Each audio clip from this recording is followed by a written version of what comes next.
Good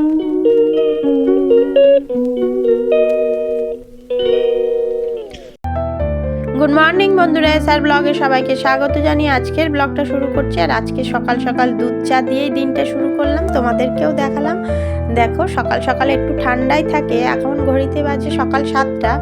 আর একটু আগেই ঘুম থেকে উঠেছি। ঘুম থেকে উঠে সকালের কাজকর্ম মোটামুটি কমপ্লিট, মোটামুটি বলতে রান্নাটা বসিয়ে দিয়ে এসেছি। সকালবেলা একটু তরকারি রান্না করছি ফুলকপি দিয়ে, আর সব রকম সবজি, গাজর, বিনস এইসব দিয়ে একটু সবজি রান্না করছি। আর একটু রুটি রান্না করেছি, রুটিটা হয়ে গেছে। আর এখন সবজিটা রান্না করে নিচ্ছি, সবজিটা বসিয়ে দিয়ে এসেছি। আর সকাল সকাল মনে করছি একটু চা খেয়ে নিই, কেননা সকাল সকাল যেহেতু ঠান্ডা অনেকটাই, যদি চাটা খাওয়া হয় ভালোই লাগবে, গরম গরম লাগবে। আর দুধ চাটা অনেক দিন পরেই খাওয়া হচ্ছে। সব সময় লিকার চা যেটা হয়, লাল চা, ওটাই খাওয়া হয়। আর আজকে অনেক দিন পরে একটু ইচ্ছা করে দুধ চাটা খাচ্ছি। আর এখন চাটা খেয়ে নিয়ে আবারও কাজে লাগবো বলতে বাচ্চাদের তো স্কুল রয়েছে। আর ছোটো মেয়েকে যে পাশে বসিয়েছি পড়তে, ওকেও একটু চা দিলাম।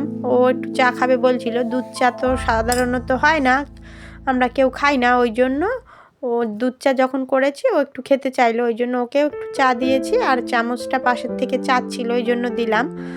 আর এখন চাটা খেয়ে নিচ্ছি, নিয়ে দুপুরবেলা রান্নাটা করব। আর আজকে হচ্ছে বুধবার, সেটাও তোমাদের সাথে বলা হয়নি, বুধবার।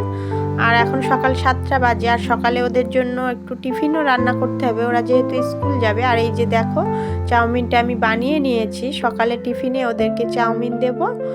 আর না হলে ওরা তো টিফিনে সকালে একটু ভাত খেয়ে স্কুলে চলে যাবে। ভাত আর ওই যে ফুলকপির তরকারিটা যেটা করেছি ওইটা খেয়ে ওরা স্কুলে যাবে। ভাতটাও বসিয়ে দেবো, একটু পরেই ভাতটা বসিয়ে দেবো। চাউমিনটা করে নিয়েছি, দেখো চা খাওয়ার পরে এসে চাউমিনটা রান্না করে নিলাম।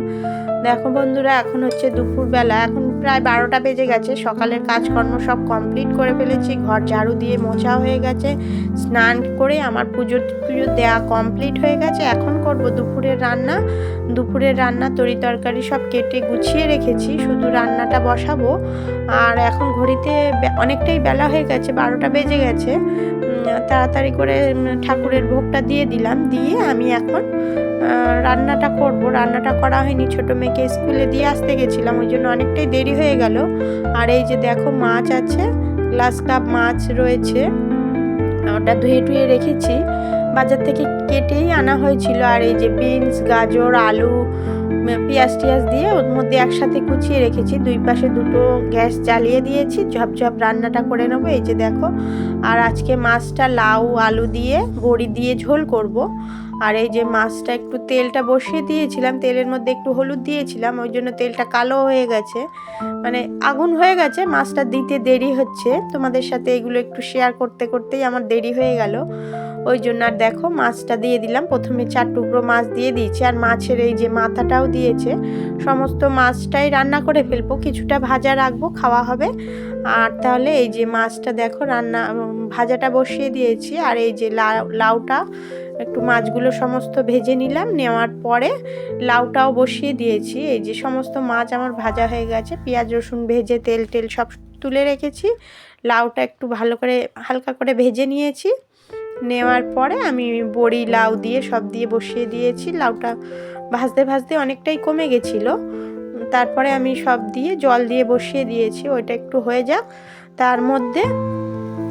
তারপরে আমি করে ফেলবো। আর একটু ভাজাটা একটু করতে হচ্ছে। আর সেরকম আজকে আর দুপুরবেলা সেরকম কিছুই রান্না করছি না, এই 2 ভাগেই রান্না করছি। আর সকালের ফুলকপির তরকারি রয়ে গেছে একটু। আর দেখি বড় মেয়ে তো আমার মাছ খায় না, ওর জন্য একটু ঝামেলা রয়েছে। ও যদি আর দেবার থেকে আসে ভাইয়ের যে ভাজা খেতে চায়, ওই দাদা খাইয়ে দেবো। এটা দাদার মাথায় দেয়া টুপি, আর দাদার এখন আমি এটা বসে রান্নাটা করছি, অনেকটা দাদার ঘড়িটাও পরে ভাজাটা একটু ভালো করে পরে নিয়ে আয়নাতে করলে ভালো লাগে। আর ওর ভাই ওটা পাশের বাড়িতেই আমাকে বলছিল। আর এই যে আমি রান্না করতে দেবার ছোট বাগানের থেকে একটা ফুল তুলে নিয়ে এসেছে, আমাকে এলে খুব মজা হয়, পুজো করো, আমাকে ভালো লাগে বলেই ডাকে। আর পুজো করার জন্য দিচ্ছে আমাকে। এই যে খেলা করছিল, ও এসছে, অনেকটা সময় কাটালো। আর বড় মেয়ের রান্না করতে করতে প্রায় আমার 2টো বেজে গেছে। বড় মেয়ের স্কুল থেকে তাড়াতাড়ি ছুটি দিয়ে দিয়েছে, ও চলে এসছে। এখন জানুয়ারি মাস, সেরকম ক্লাস হচ্ছে না, আর সামনে সরস্বতী পুজো রয়েছে, এটা ওটা কাজ হয়েছে। আর দেখো বন্ধুরা, আমার রান্না বান্না এর মধ্যেই কমপ্লিট। এই যে বিনস গাজর ভাজা, আর লাউ দিয়ে মাছের ঝোল, মাছ ভাজা, আর এটা আমার হাজবেন্ডের জন্য ভাতটা গুছিয়ে রেখেছি। তাহলে বন্ধুরা, ভিডিওটি এই পর্যন্তই। ভালো লাগলে লাইক, কমেন্ট, শেয়ার করবেন, সাবস্ক্রাইব করবেন, আমার পাশে থাকবেন। দেখা হচ্ছে নতুন একটা ভিডিওর সাথে। ততক্ষণের জন্য টাটা বন্ধুরা।